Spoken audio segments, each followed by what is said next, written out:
कौन सा बेटा बुढ़ापे में रोटी नहीं देता है? सुने भगवान श्री कृष्ण और रुक्मिणी की शिक्षाप्रद कथा, जो हर माता पिता को जरूर सुननी चाहिए। दर्शकों, आपसे विनम्र निवेदन है कि यदि आप भी भगवान श्री कृष्ण के भक्त हैं तो इस कथा लास्ट तक जरूर सुने। एक दिन रुक्मिणी ने भगवान श्री कृष्ण से पूछा, प्रभु, क्या कलयुग में भी लोग भगवान यानी माता पिता को पूजेंगे? कृष्ण मुस्कुराए बोले, हाँ पूजेंगे। अपने स्वार्थ से भक्ति होगी पर भीतर भाव नहीं होंगे। माँ के आंसू दिखेंगे पर बच्चों को फर्क नहीं पड़ेगा। रुक्मिणी ने धीमे स्वर में कहा, प्रभु, क्या इतना पतन होगा?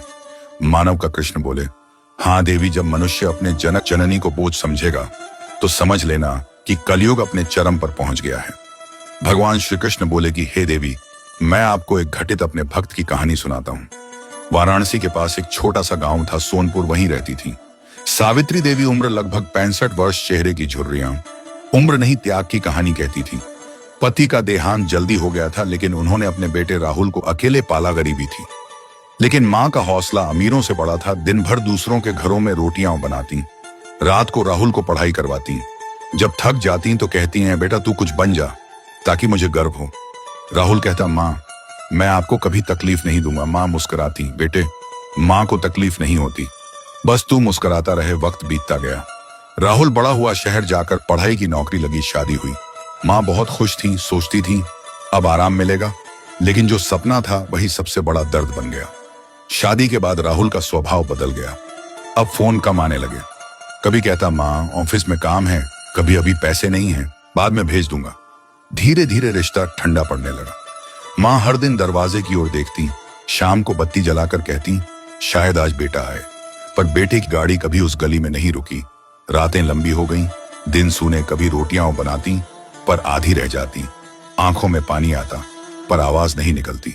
गांव के लोग पूछते, सावित्री बेटा नहीं आता?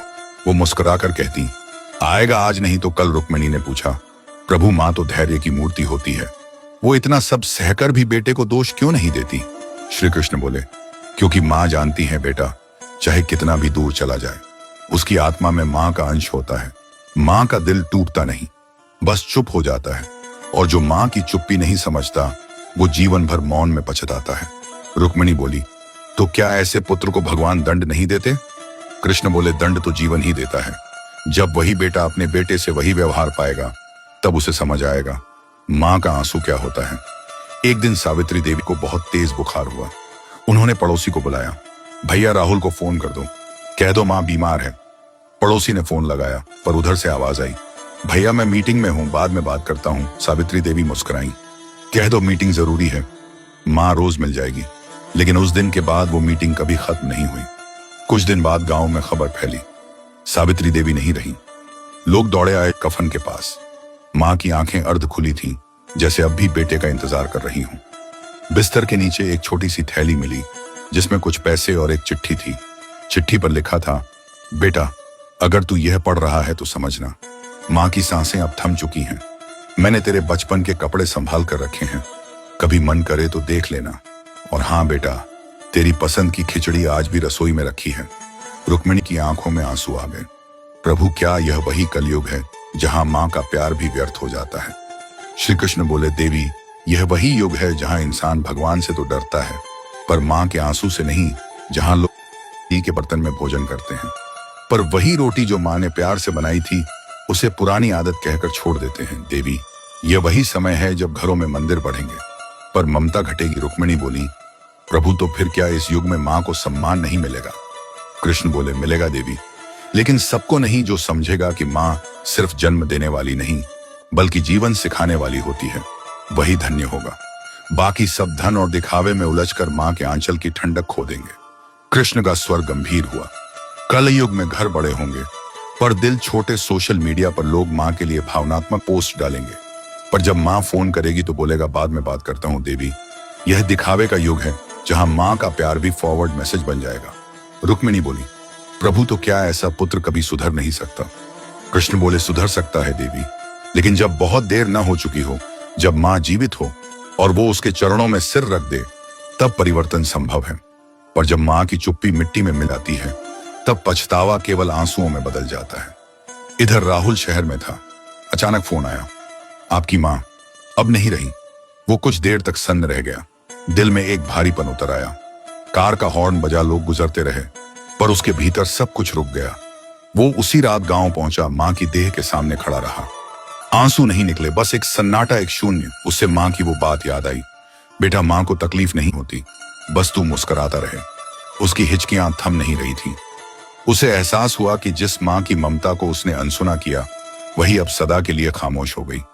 रात में वह मां की चौकी के पास बैठा, बिस्तर के नीचे से वही चिट्ठी मिली। वो चिट्ठी जिसमें मां ने लिखा था, तेरी पसंद की खिचड़ी आज भी रखी है। उसने वह थाली खोली। खिचड़ी सूख चुकी थी, पर उसमें अब भी मां का प्रेम था। उसने थाली को माथे से लगाया और रो पड़ा, मां एक बार माफ कर दो। आसमान में बादल छाए, हवा चली, जैसे मां की आत्मा ने बेटे को छू लिया हो। कृष्ण ने रुक्मिणी की ओर देखा। देखा देवी, यही सत्य है। जब तक मां जीवित रहती है, हम सोचते हैं समय बहुत है, पर जब वो चली जाती है तब पता चलता है वही समय सबसे कीमती था। रुक्मिणी बोली, प्रभु तो इस युग में सुधार कैसे होगा? कृष्ण बोले, सुधार तब होगा जब लोग समझेंगे कि माता पिता की सेवा किसी दान या पुण्य से कम नहीं। मां की रोटी में भगवान का स्वाद होता है, पिता की छाया में स्वर्ग की ठंडक जो इन्हें खो देता है, वह लाखों में भी अकेला रह जाता है। इस संसार में सब कुछ खरीदा जा सकता है, लेकिन मां की गोद और पिता का आशीर्वाद नहीं। जो यह समझ जाए वही सच्चा भक्त है, बाकी सब दिखावे के साधक हैं। मां की सेवा सबसे बड़ा तीर्थ है, पिता की आज्ञा सबसे बड़ी पूजा है। जिसने यह कर लिया, उसे मुझसे वर मांगने की जरूरत नहीं रहती, मैं स्वयं उसका रक्षक बन जाता हूं। कृष्ण ने आगे कहा, देवी, इस कलयुग में ज्ञान बहुत होगा, पर समझ कम। लोग पढ़े लिखे होंगे, पर अपने माँ बाप की आंखों में झांकना भूल जाएंगे। हर घर में टीवी होगा, पर दिल में संवाद नहीं। हर हाथ में मोबाइल होगा, पर किसी माँ का हाथ पकड़ने का वक्त नहीं होगा। यह वही समय होगा जब बेटा बाप के जीते जी उसकी जमीन बांटने की सोच लेगा और माँ के जिंदा रहते उसकी यादों पर पर्दा डाल देगा। रुक्मिणी ने आंखें झुका ली। प्रभु कितना भयावह है यह युग। कृष्ण बोले, भयावह नहीं देवी, चेतावनी है। यह वो समय है जहां प्रेम की परीक्षा होगी। जो इंसान अपने माता पिता को संभाल लेगा, वही इस युग का सच्चा वीर कहलाएगा। श्री कृष्ण बोले, देखो देवी, एक इंसान का परिवर्तन पूरे युग को बदल सकता है। जैसे एक दीपक अंधकार मिटा देता है, वैसे ही एक सजग आत्मा समाज को जगाती है। मां की सेवा में जो आनंद है, वह किसी तीर्थ में नहीं। आज लोग मेरे दर्शन के लिए मथुरा, द्वारका, वृंदावन जाते हैं, पर मैं तो वहीं हूं जहां मां अपने बेटे के लिए रोटी सेंकती है। देवी, यही मेरी सच्ची उपस्थिति है। रुक्मिणी बोली, प्रभु, अगर कोई यह कहानी सुने तो उसे क्या सीख मिलेगी? कृष्ण बोले, देवी, सीख यही कि माता पिता की सेवा से बड़ा धर्म कोई नहीं, उनके आशीर्वाद से बढ़कर कोई पूजा नहीं। जो बेटे अपनी मां के चेहरे की झुर्रियों में तकलीफ नहीं बल्कि तपस्या देखें, वही महान कहलाते हैं। कलयुग में वही सच्चा भक्त है जो मां बाप के आंसू पहुंचता है। कृष्ण का स्वर कोमल था। देवी, आज का इंसान जीवन में सब कुछ चाहता है, धन, शोहरत, यश, सम्मान, पर यह नहीं जानता कि इन सब का मूल माता पिता की खुशी में छिपा है। जो माँ बाप से मुंह मोड़ता है, वो भगवान से भी दूर हो जाता है, और जो उन्हें अपना गुरु मानता है, उसका हर कदम सिद्धि की ओर जाता है। कलयुग में हजारों तीर्थ हैं, पर सबसे बड़ा तीर्थ माँ का आंगन है। वहां जो झुकेगा, उसे किसी पंडित की जरूरत नहीं पड़ेगी। राहुल का जीवन अब एक उदाहरण बन चुका था। लोग दूर दूर से उसके माँ का घर, आश्रम में आने लगे। कई बेटे अपने माता पिता को वापस घर ले गए। कुछ ने वर्षों बाद माँ को गले लगाया और कहा, माँ, अब मैं तुम्हें कभी अकेला नहीं छोड़ूंगा। हर रविवार राहुल आश्रम में कहता, माँ की रोटी में सिर्फ आटा नहीं, ममता होती है। उस रोटी की कीमत पैसे में नहीं, प्रेम में होती है। जिस घर में माँ की रोटी की खुशबू आती है, वहां रोग नहीं ठहरते, वहां दुर्भाग्य नहीं ठहरता। लोग सुनते और आंसू बहाते।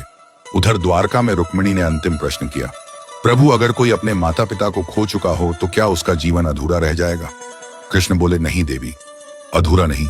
यदि उसने उन्हें दिल में जीवित रखा, दूसरों के माता पिता को अपना माना, तो वही सबसे बड़ा प्रायश्चित है। जो दूसरों की सेवा में अपने माता पिता को ढूंढता है, वही अमर हो जाता है। मां की ममता किसी शरीर तक सीमित नहीं होती, वह आत्मा में बसती है। इसीलिए जो किसी वृद्ध के पांव दबा देता है, वो असल में अवमर्श से अपनी ही मां के पांव दबा रहा होता है। कृष्ण आगे बोले, देवी, मैं हर उस घर में हूं जहां बेटा अपनी मां की बात पूरी श्रद्धा से सुनता है। मैं हर उस थाली में हूं जिसमें कोई बेटा अपनी मां को पहला निवाला देता है। मैं हर उस हाथ में हूं जो पिता के कांपते हाथ को थाम लेता है। इसलिए कह देना सबको, अगर मुझसे मिलना चाहते हो तो मंदिर मत आओ, माँ के चरणों में झुको, मैं वहीं मिल जाऊंगा। अब कहानी के अंत में राहुल की आत्मा को पूर्ण शांति मिली। वो हर रात माँ की तस्वीर के सामने दिया जलाता और कहता, माँ तेरा बेटा अब दूसरों की माँ का भी बेटा बन गया है। उसके चेहरे पर अब संतोष था। उसने वह पा लिया था जो अमीर भी नहीं पा सकते। मन की शांति। गांव के लोग कहते, अब माँ की आत्मा स्वर्ग में मुस्कुरा रही होगी। राहुल हंसकर कहता, स्वर्ग वही है जहां माँ खुश हो और नरक वही है जहां माँ रोए। कृष्ण बोले, यही जीवन का सार है। देवी माँ खुश है तो घर स्वर्ग है, माँ उदास है तो महल भी श्मशान बन जाता है। माँ की रोटी भगवान का प्रसाद है, पिता का साया भगवान का आशीर्वाद। जो यह समझ गया उसने धर्म, भक्ति और जीवन तीनों पा लिए। फिर श्री कृष्ण ने आकाश की ओर देखा और बोले, कलयुग में जो बेटा अपनी माँ की थाली में रोटी रखेगा उसके घर में लक्ष्मी सदा वास करेगी। और जो बेटा अपनी माँ की आंखों में आंसू देगा उसके घर की दीवारें भी गवाही देंगी कि उसने भगवान को खो दिया। रुक्मिणी ने सिर झुकाकर कहा, प्रभु अब मैं समझ गई हूं, माँ ही परमेश्वर है। कृष्ण मुस्कुराए, हाँ देवी, जब बेटा माँ के चरणों में सिर रखता है तभी भगवान उसके माथे को चूमते हैं। धीमी बांसुरी की धुन गूंजने लगी। आसमान में हल्की बारिश हुई जैसे भगवान के आंसू धरती पर गिर रहे हों। कृष्ण ने कहा, देवी कह देना, सबको माँ की रोटी सिर्फ भोजन नहीं, वरदान है। जो बेटा बुढ़ापे में माँ को रोटी नहीं देता वो दरअसल खुद अपनी किस्मत की रोटी जला देता है। और यही सत्य है, इस कलयुग में धन नहीं, प्रेम सबसे बड़ी शक्ति है। माँ बाप की सेवा नहीं कर सकते तो भगवान की पूजा व्यर्थ है। माँ की ममता ही वो दीपक है जो हर अंधकार को मिटा देती है। जो माँ को भूल गया उसने खुद को खो दिया। जो माँ के आंसू पहुंच गया उसने भगवान को पा लिया। इसलिए दोस्तों, अगर यह कहानी आपके दिल को छू गई हो तो आज ही अपने माता पिता को धन्यवाद कहिए। उनके हाथ से रोटी खाइए, उनकी आंखों में देखिए और कहिए, माँ मैं हूं ना, क्योंकि कल का भरोसा नहीं, पर माँ का आशीर्वाद अनंत है। वीडियो को अंत तक देखने के लिए धन्यवाद। अगर आपके दिल में माता पिता के लिए प्रेम है तो इस कहानी को शेयर करें ताकि हर बेटा और बेटी समझ सके, माँ की थाली में रखी एक रोटी भगवान के सारे प्रसाद से बड़ी होती है। जय श्री कृष्ण।